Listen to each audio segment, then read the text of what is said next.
Hi friends, मैं Amay sir. हम लोग ग्रीन्स थ्योरम के अंदर और एक प्रॉब्लम करने वाले हैं।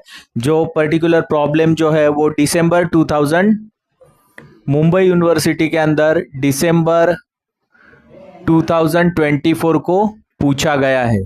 ये बहुत इंपॉर्टेंट टॉपिक है ग्रीन्स थ्योरम के अंदर। तो यहाँ पे देखो, दो कर्व रीजन दिए गए हैं। ये एक दिया है, ये दूसरा दिया है। तो हमें दो केसेस लेने होंगे। Case number one, case one जो है वो क्या है, ये बाउंड्री ऑफ द रीजन क्या रहेगा उसके अंदर, ड्री ऑफ द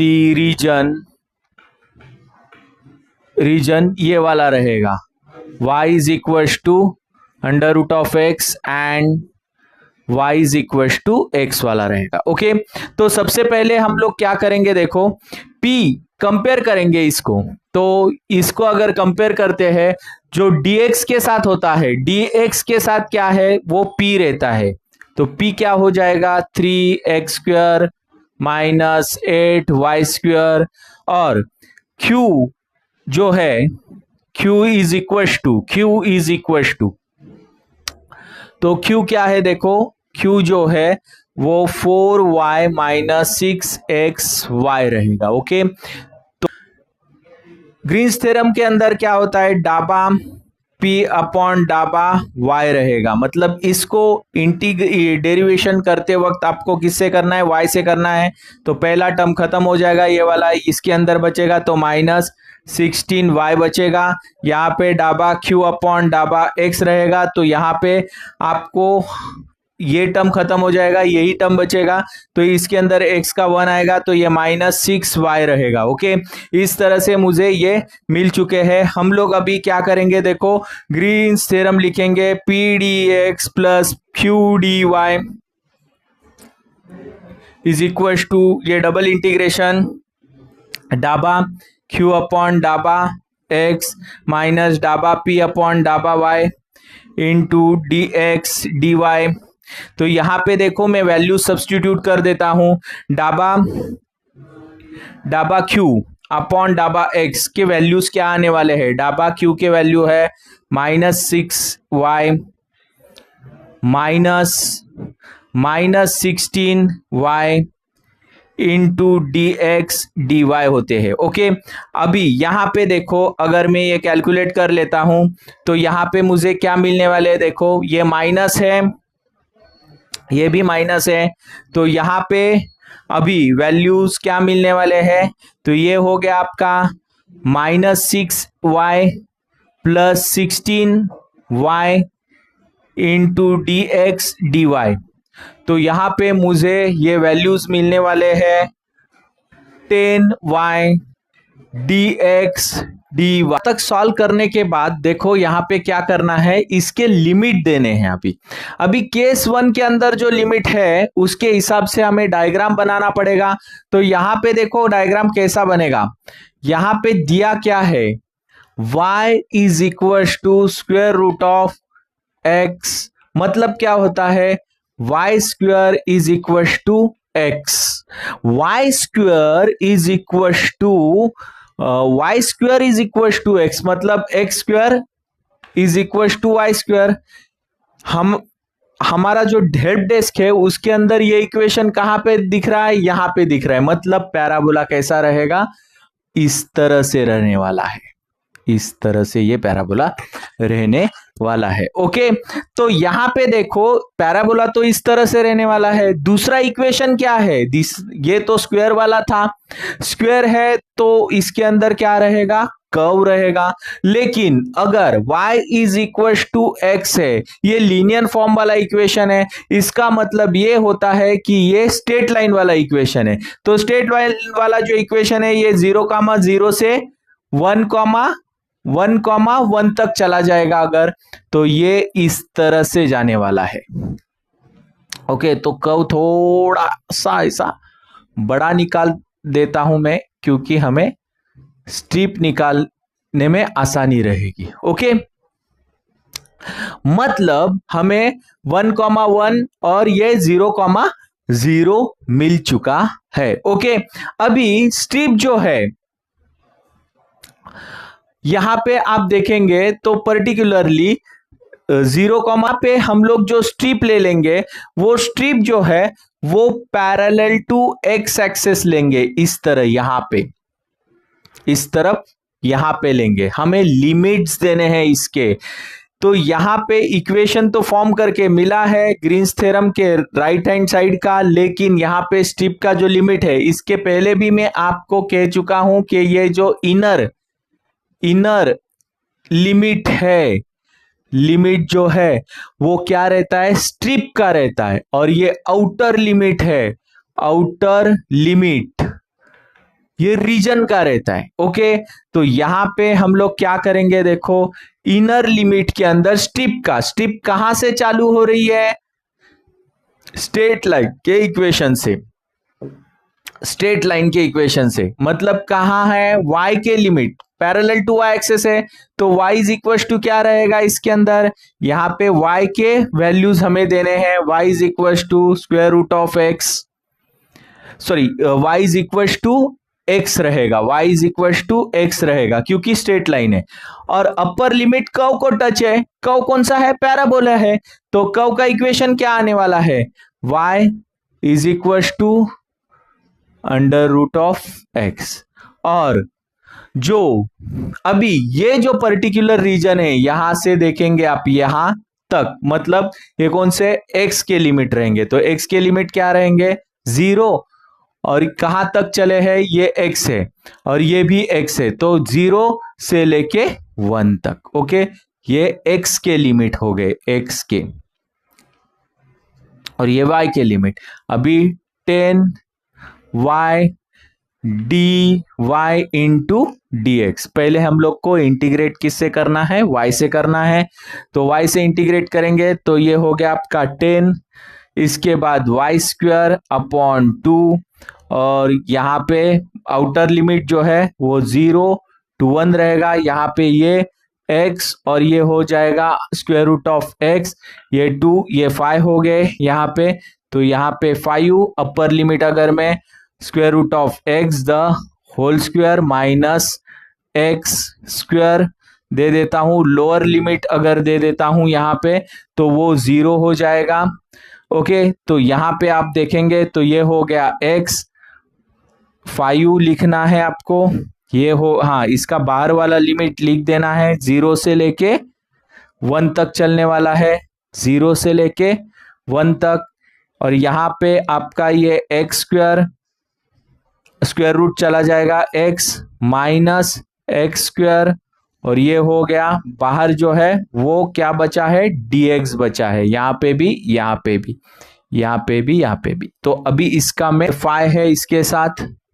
ओके, तो यहाँ पे देखो ये फाइ, इसका इंटीग्रेशन ले लेता हूं तो ये हो जाएगा X square upon 2 minus X cube upon 3, 0 to 1 is equal to, अभी मैं अपर लिमिट सब्स्टिट्यूट कर देता हूं, 1/2 माइनस 1/3 रहेगा, क्योंकि 1 सब्स्टिट्यूट करने से क्यूब और स्क्वायर का कुछ ही असर नहीं होगा उसके ऊपर, 0। अभी इसके अंदर क्रॉस मल्टीप्लीकेशन हो जाता है तो क्या हो जाएगा 3 - 2 अपॉन, ये हो गए आपके 6, तो ये वैल्यू मुझे मिल चुकी है 5 इंटू 1/6 मतलब 5/6, ये आंसर मुझे यहाँ पे मिल चुका है ग्रीन्स थ्योरम से इवेल्युएट करने के बाद। ओके, ये केस 1 हो गई है यहाँ पे, अभी केस 2 के अंदर हम लोग बढ़ेंगे। केस 2 के अंदर, हाँ केस 2 के अंदर बढ़ने के पहले आपका जो इधर तक जो हम लोग ने लिमिट तक जो ग्रीन्स थ्योरम सॉल्व किया है वो ही ग्रीन्स थ्योरम सेम रहेगा, लेकिन इनके लिमिट्स खाली अलग हो जाएंगे क्योंकि कर्व अलग बन रहा है थोड़ा, इसके लिए। तो यहाँ पे देखो हमें डायग्राम बनाना पड़ेगा वापस से, तो यहाँ पे आप देखेंगे तो y इज इक्वल टू क्या है, y is equal to square root of x है, मतलब y square is equal to x, Y square is equal to X, मतलब कैसा पैराबोला होता है, Y is equal to X square, Y square is equal to X, Y square is equal to X, मतलब ये वाला form है x is equal to Y square, nothing but, okay. तो ये वाला फॉर्म इस तरह से पैराबोला रहेगा आपका, ओके।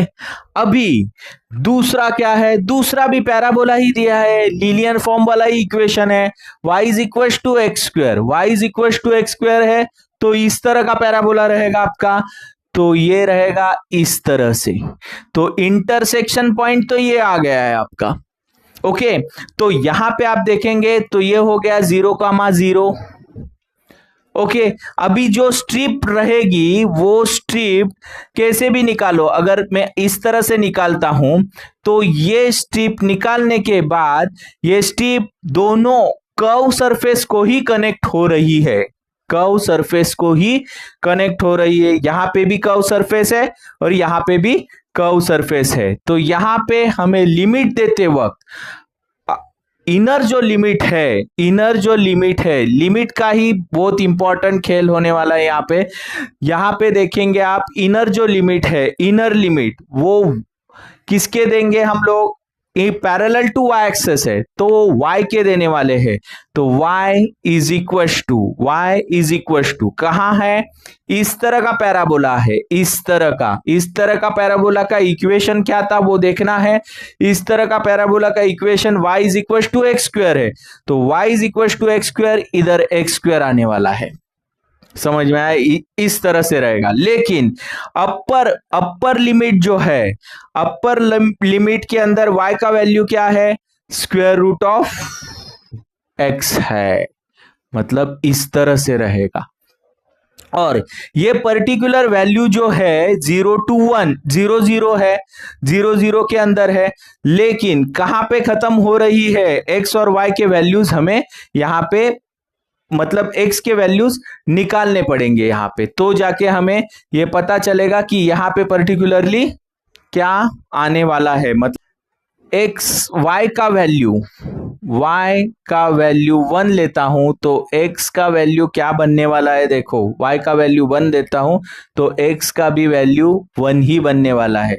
तो यहाँ पे देखो अगर कोई भी लिमिट लेता हूं तो यहाँ पे क्या रहेगा, 1,1 रहेगा, ओके। तो यहाँ पे देखो ये जो रीजन है ये x रीजन के अंदर है, तो यहाँ पे हमें x के वैल्यूज देने हैं 0,1, ओके। इस तरह से होने के बाद ये हो गया 10y, हम लोग पहले y से इंटीग्रेट करेंगे, उसके बाद x से इंटीग्रेट करने वाले हैं। तो यहाँ पे आप देखेंगे तो ये देखो ये हो गया 10y स्क्वायर अपॉन 2 और ये हो जाएगा 5, इसके बाहर वाली लिमिट 0 to 1 रहेंगे और ये limit x square and square root of x रहेंगे। तो अगर मैं स्क्वायर रूट ऑफ x इसके अंदर प्लेस कर देता हूं इस तरह से,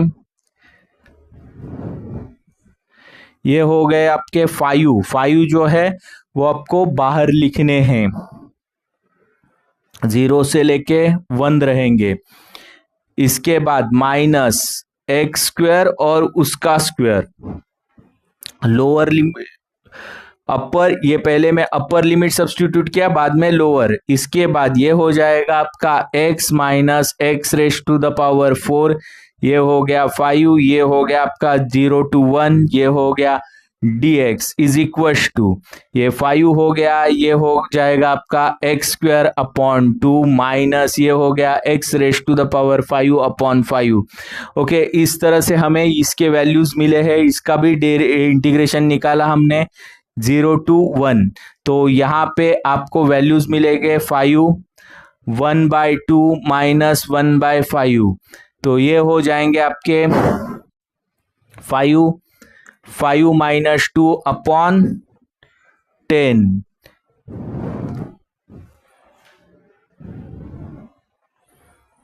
तो ये हो गया आपके 3 अपॉन 10 इक्वल्स टू 5 इंटू ये 5 2 जा, तो हमें आंसर मिला है 3/2, 3/2। 2। ओके, तो ये पर्टिकुलर प्रॉब्लम के अंदर देखो हमें क्या पूछा है, इवेल्युएट द ग्रीन्स थ्योरम। तो हमें लिमिट्स अलग अलग देने के वजह से दो बार ग्रीन्स थ्योरम से ही दो बार इवेल्युएट करना पड़ा है ये पर्टिकुलर प्रॉब्लम।